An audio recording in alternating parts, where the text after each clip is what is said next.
की शुरुआत इस समय की बड़ी खबर से।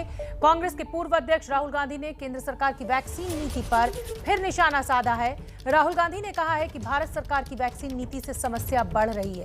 राहुल के मुताबिक वैक्सीन की खरीद केंद्र सरकार करे, लेकिन वितरण का जिम्मा राज्य सरकारों को दिया जाए। तो वैक्सीन नीति की वजह से समस्या में बढ़ोतरी, राहुल गांधी का बड़ा आरोप केंद्र सरकार के ऊपर। वैक्सीन की खरीद जो है वो केंद्र सरकार को करनी चाहिए, लेकिन वितरण का जिम्मा राज्य सरकारों पर छोड़ देना चाहिए। तो वैक्सीन का वितरण विकेंद्रित हो, राहुल गांधी का बड़ा बयान। केंद्र की वैक्सीन नीति पर राहुल गांधी ने पूछे सवाल, बड़ा निशाना केंद्र सरकार के ऊपर। वैक्सीन नीति की वजह से समस्या में इजाफा हो रहा है। हमारे सामने वैक्सीन की खरीद केंद्रीकृत हो, राहुल गांधी का यह बयान हम इस समय आपको दिखा रहे हैं। वैक्सीन का वितरण विकेंद्रित हो, राहुल गांधी का बड़ा निशाना।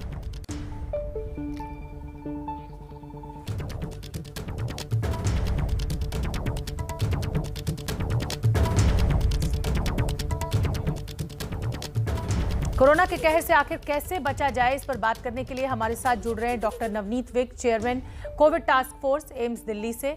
डॉक्टर, मैं आपसे समझना चाहूंगी, अब ये वैक्सीन की कमी की बात लगातार सामने आ ही रही है और जिस तरीके से अभी प्रधानमंत्री नरेंद्र मोदी का भी भाषण हुआ, उसमें भी वो भी यही कह रहे हैं कि वैक्सीन ही एकमात्र हथियार है, वैक्सीन लगेगी तभी उपचार है, लेकिन वैक्सीन की कमी भी बहुत है। तो ऐसे में जब तक वैक्सीन लगती है आपको, पहली डोज दूसरी डोज, तब तक क्या एहतियात बरतने चाहिए? सोशल डिस्टेंसिंग, मास्क, और ये तो लोग कर ही रहे हैं। नहीं, मास्क नहीं कर रहे हैं। हमें ये समझना पड़ेगा कि एकमात्र हथियार सिर्फ मास्क है जी।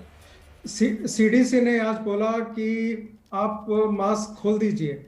ये थोड़ा प्री मेच्योर अभी है डिसीजन। अमेरिका में भी ये डिसीजन प्री मेच्योर है। हमें समझना पड़ेगा कि वैक्सीन 100% एफिकेशियस नहीं है। ये हमें सीवियर डिजीज से प्रिवेंट करती है। ये हमें एसिम्प्टोमेटिक डिजीज फिर भी हो सकती है, माइल्ड डिजीज फिर भी हो सकती है। तो मेरी तो सीडीसी से भी रिक्वेस्ट है कि पैंडेमिक के टाइम हम भ्रांतियां ना फैलाएं। मतलब मेरा एक रिक्वेस्ट है और सभी से रिक्वेस्ट है कि इस टाइम मिलजुल कर आगे बढ़ने का मौका है। हमारे पास जो कुछ भी है, एक हथियार सिर्फ मास्क है।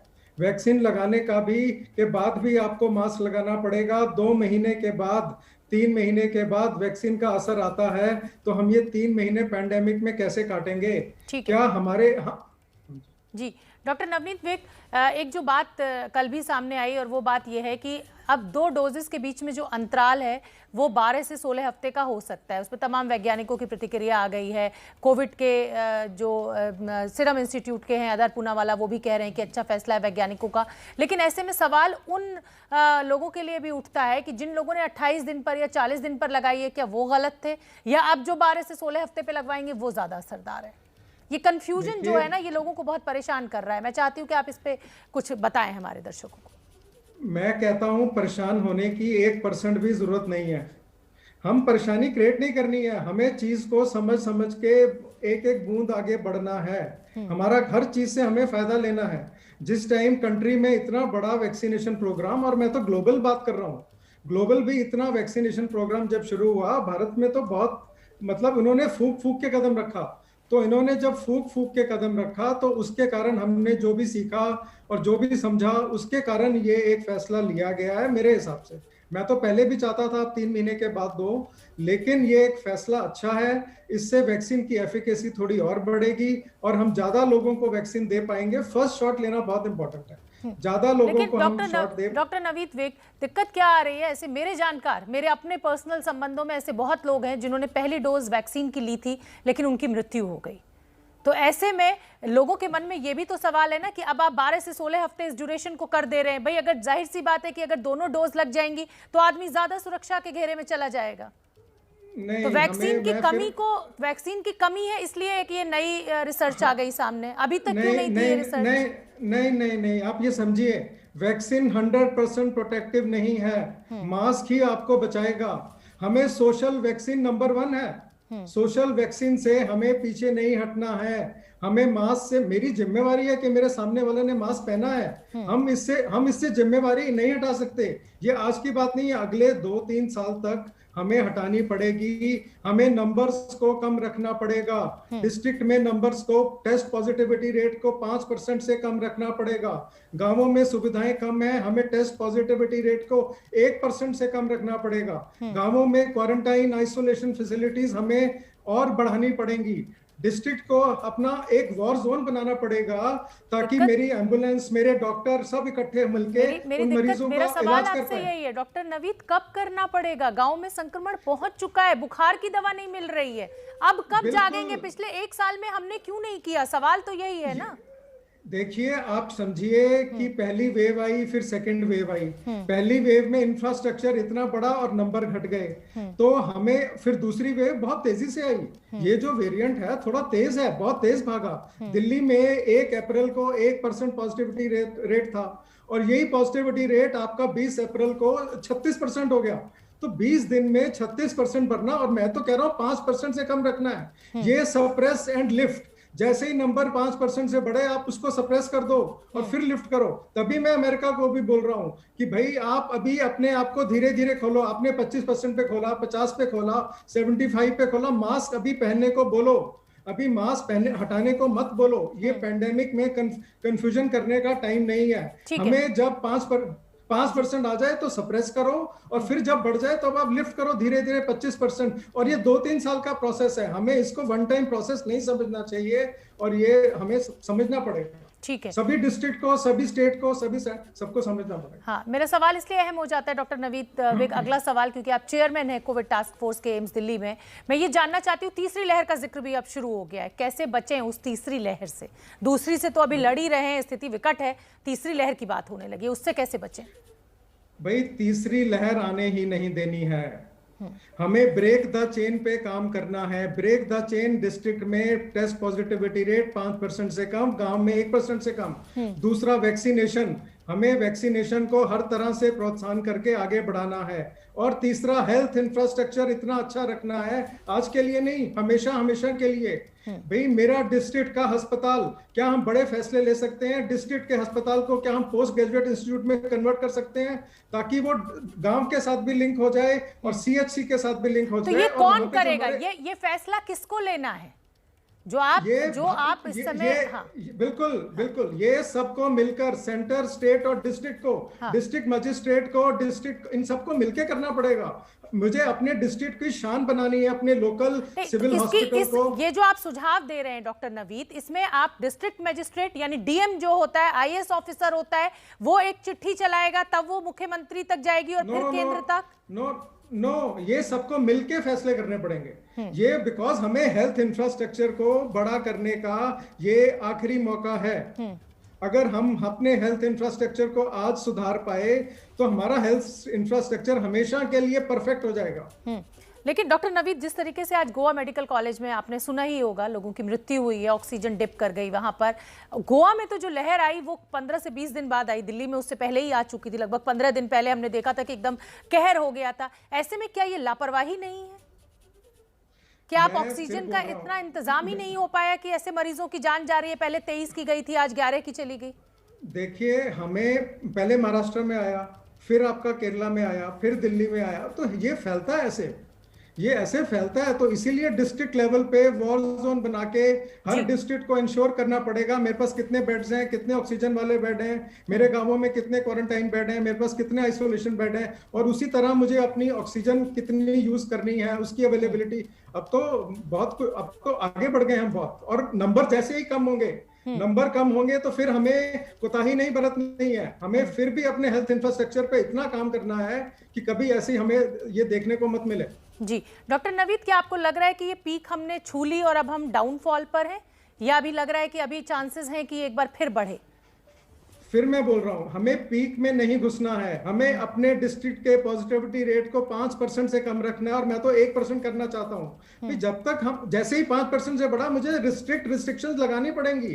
ये हमें माइक्रो लेवल पे जाके काम करना पड़ेगा, नहीं तो तूफान आ जाएगा। जैसा तूफान आया, मतलब आसान नहीं था इसको संभालना। बिल्कुल। अभी जब हर स्टेट और डिस्ट्रिक्ट और सेंटर के साथ मिलके जितने ये लोग काम कर रहे हैं, अभी कोताही ना बरतें, हर डिस्ट्रिक्ट में इंश्योर करें कि 5% से कम है, तभी अभी हम नंबर कम कर पाएंगे तो हम सब कुछ कर पाएंगे। तो डॉक्टर लेकिन नवीद, फिर ये जो नंबर कम करने की आप बात कर रहे हैं, बहुत अच्छी बात कर रहे हैं, इसीलिए मैं आपको बीच में काट के अपना सवाल जोड़ रही हूं उसमें कि जो नंबर काम करने की बात आप कह रहे हैं, मैं सहमत हूं आपसे, लेकिन क्या लॉकडाउन ही एकमात्र उपाय है इस नंबर को कम रखने का? आप कह रहे हैं हर जिले को 1% तक लेके आना है ये संक्रमण, क्योंकि जैसे ही फिर खुलेगा लॉकडाउन फिर लोगों का मिलना जुलना शुरू और फिर फैलेगा संक्रमण। तो यही तो समझना है। हमने फर्स्ट वेव के बाद एकदम भारत नहीं खोल दिया था। हमने पहले 25% पे खोला, फिर 50% पे खोला, फिर 75% पे खोला। यूके ने कैसे खोला? उन्होंने भी 25-50 और अब वो पूरा खोलना चाह रहे हैं, लेकिन खोलने से डर रहे हैं।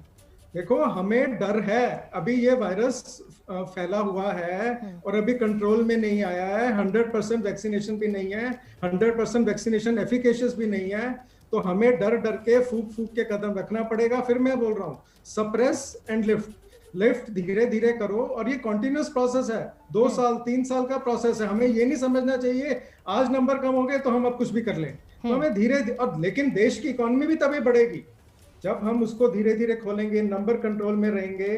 तो देश की इकोनॉमी को हमें भाई बेरोजगारी नहीं होने देनी है, हमें इंडस्ट्री को बढ़ाना है, हमें हर किसी के रोजगार को बढ़ाना है। उसका अभी यही तरीका है कि हमें अपने अस्पतालों में आईसीयू बेड्स को चाहे हम जितना बढ़ा लें, अगर नंबर बढ़ेंगे तो हम आईसीयू बेड में कंट्रोल नहीं कर पाएंगे।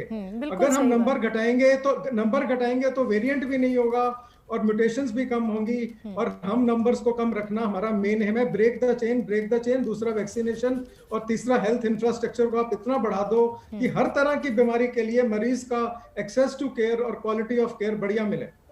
आपको आपका जो आकलन है, क्योंकि आप टास्क फोर्स को हेड कर रहे हैं, चेयरमैन हैं आपको क्या लग रहा है अभी कितने दिन हमें और लगेगा तब जब हम इस लॉकडाउन को धीरे धीरे खोलने की स्थिति में आ पाएंगे, जो अभी तक पिछली जो रिसर्च या और देशों का जो आंकड़ा आपके सामने मौजूद हो उसके हिसाब से? ये हर डिस्ट्रिक्ट की मेहनत है। हर डिस्ट्रिक्ट वाले मिलकर अपने हेल्थ इंफ्रास्ट्रक्चर को फैसिलिटेट करके नंबर्स को कम रखेंगे। और मेरी भी जिम्मेवारी है कि मैं अपने घर में किसी को मत होने दूं। भाई, मैंने भी अपने घर में लोगों को किया है और फिर मेरे को बड़ा दुख हुआ है। हर घर में कुछ ना कुछ हुआ है। तो मेरी सबसे बड़ी, मैंने मास्क नहीं पहना है भाई, मैंने नहीं पहना है, मुझे समझना पड़ेगा। मतलब हमें अपने घर वालों को, अपने पास में काम करने वालों को बचाना है। ये वायरस बहुत तेजी से फैली है, 20 दिन में फैली है। तो हमें रोकना है किसी भी तरह से। अभी हमें रोक के धीरे धीरे आगे बढ़ना है। पहले 25% खोलिए, फिर 50% खोलिए, फिर 75%, और बढ़ गया तो फिर थोड़ी रिस्ट्रिक्शन लगाइए। मैं लॉकडाउन पूरे लॉकडाउन की बात नहीं कर रहा हूँ। करंट में लॉकडाउन जरूरी है। लेकिन जैसे जैसे हम खोलेंगे फिर हम बढ़े आगे, फिर रोकें, फिर बढ़े, फिर आगे। तो ये एक दिन की बात नहीं है। और पैनिक नहीं करना है प्लीज। हमें पैनिक हटाना है। ये बीमारी का इलाज 95% हम घर में ही कर सकते हैं। अगर हम अपने लोकल डॉक्टर के साथ लोकल कांटेक्ट में रहेंगे तो stay at home and stay local, these are 2 most important points. अगर मैं घर पे रहूंगा तो मैं किसी को बीमारी नहीं करने दूंगा। अगर मैं लोकल ही इलाज कराऊंगा तो मेरा डॉक्टर मेरे कांटेक्ट में है, मैं 2 दिन उससे बात करूं, और जब मुझे जरूरत है मैं तभी अस्पताल जाऊं। ये बड़े इंपॉर्टेंट मुद्दे हैं। बिल्कुल।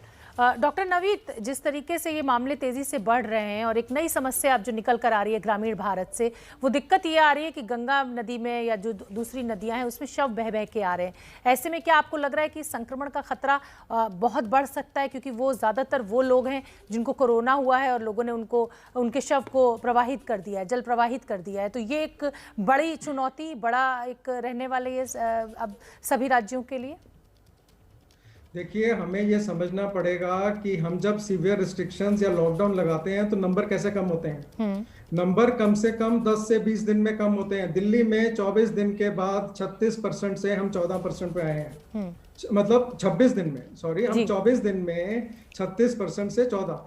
तो नंबर जब कम होते हैं, लेकिन उन दिनों में आपकी जो मॉर्बिडिटी और मोर्टेलिटी है, जैसे वो 10 से 20 दिन में नंबर कम आना शुरू होते हैं, तो 18 से 36 दिन में आपकी मॉर्बिडिटी और मोर्टेलिटी कम होनी शुरू होती है। ठीक है। तो हमें ये समझना पड़ेगा कि ये अभी अगले 4-6 हफ्ते हम सीवियर रिस्ट्रिक्शंस लगा के, स्ट्रिक्ट रिस्ट्रिक्शन लगा के नंबर्स को कम कर लें और उसके बाद मोर्टेलिटी को भी कम कर लें और उसके बाद हम धीरे धीरे खोलें, पहले 25% पे, फिर 50% पे, और जैसे हमें लगे बड़ा है फिर हम थोड़ा सा रिस्ट्रिक्शन करा दें। लेकिन हमें अपने देश की इकोनॉमी को सबको मिलके बढ़ाना है भाई। ये बहुत मुश्किल फैसले हैं, ये कोई आसान नहीं है। बेरोजगारी नहीं होने देनी है, मतलब बच्चों का ख्याल रखना है और बिजनेस भी अच्छा होना चाहिए। बिल्कुल बिल्कुल सही बात है, बिल्कुल सही बात है। जान भी जरूरी है, जहान भी जरूरी है, लेकिन जान पहले ज्यादा जरूरी है, इसलिए सभी को एहतियात बरतना है। सरकारें अपना काम कर रही हैं, डॉक्टर्स अपना काम कर रहे हैं, नागरिकों की जिम्मेदारी भी ऐसे में बहुत बढ़ जाती है। डॉक्टर नवीद आप बने रहिए, वक्त क्योंकि एक छोटे से ब्रेक का है, फौरन लौट के आ रहे हैं। डॉक्टर नवीद हमारे साथ बने हुए हैं, चेयरमैन कोविड टास्क फोर्स के एम्स दिल्ली से। डॉक्टर नवीद, अब जब ये कोरोना के आंकड़े कम करने की बात आप कर रहे हैं, आप कह रहे हैं कि 1% से कम हमारा जो एफिकेस रह जाए, जो संक्रमण की दर है, मेरा सवाल आपसे ये है कि अब अगर अब से 4 हफ्ते बाद, 6 हफ्ते बाद जब लॉकडाउन में धीरे धीरे ढील दी जाएगी, तो क्या ये सरकारों की भी जिम्मेदारी है और नागरिकों की भी जिम्मेदारी है कि जो शादी ब्याह के आयोजन है उनको सीमित रखा जाए अगले साल 2 साल तक, जितने भी इस तरीके के कार्यक्रम हैं? और सरकारों की भी जिम्मेदारी है कि कितने भी चुनाव आए अगले 6 महीने में, क्योंकि उत्तर प्रदेश, पंजाब और उत्तराखंड का चुनाव है, तो कम से कम उस तरीके से चुनाव प्रचार ना किया जाए जैसे ये इस समय किया जा रहा था, रैलियां इकट्ठी कर करके, भीड़ इकट्ठी करके। देखिए, जैसे अमेरिका आज बोल रहा है कि आप मास्क भी पहनना बंद कर दो जिनको वैक्सीन लग गई है, तो ये सब वायरस के ऊपर डिपेंड करता है। वायरस कैसे म्यूटेट करेगा, ये ज़्यादा इन्फेक्टिव होगा कि कम इन्फेक्टिव होगा, ये एक बहुत महत्वपूर्ण विषय है जो हमें वक्त के साथ पता लगेगा। इंग्लैंड में क्या हुआ, इंग्लैंड में बहुत तेज़ी से मतलब बीमारी आई। इसी तरह कई जगह, न्यूयॉर्क में, इटली में बहुत तेज़ी से कई बार बीमारी आई, फिर वो बैठ गया नीचे, तो फिर वो बैठा रहा, लेकिन फिर वो दोबारा आएगा। तो हमें बड़ी समझदारी के साथ इन सभी चीज़ों को ख्याल रखना पड़ेगा। सबसे पहले मुझे जिम्मेवार बनना पड़ेगा कि मैं किसी को मत होने दूं, और उसके बाद बाकी जो स्टेक होल्डर्स हैं, सभी स्टेक होल्डर्स को अपना कर्तव्य निभाना पड़ेगा, ताकि हम ब्रेक द चेन पे ही सिर्फ काम करें, लेकिन देश को भी आगे बढ़ाएं, लोगों की जान भी बिल्कुल, बचे। नागरिकों की भी जिम्मेदारी है, नेताओं की भी जिम्मेदारी है, जो लोग नीतिगत फैसला लेते हैं उनकी भी जिम्मेदारी है कि अगर अब ये संक्रमण दर थोड़ी कम आती है और लॉकडाउन में ढील दी जाती है तो हर आदमी संयम रखे, समाज का हर आदमी। बहुत बहुत धन्यवाद डॉक्टर नवीद, बहुत अहम बातचीत आपके साथ रही, आपने समय निकाला एबीपी न्यूज के लिए।